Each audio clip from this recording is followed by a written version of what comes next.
संविधानाचा अभ्यास कराल तर संविधान हे देशातलं सर्वोच्च सौंदर्य होय. तुटलेल्या माणसांची मनं जोडणारं जगात दुसरा कुठलंही संविधान नाही. हे संविधान या देशाला बहाल केलं ते डॉक्टर बाबासाहेबांनी बुद्धाच्या नियमांच्या आधारावर, विनय पिटकांच्या आधारावर.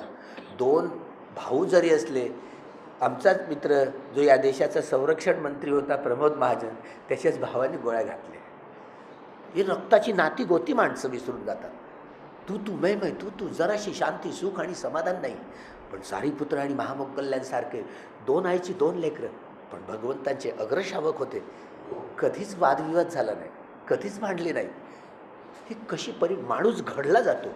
माणसाची घडवणूक या सद्धम्माच्या आधारे ही केली जाते. दुसरं जगात कुठलंच औषध नाही. म्हणून जगाला युद्धाची नाही तर जगाला बुद्धाची गरज आहे. त्यामुळं बुद्धाची मैत्री घेण्यासाठी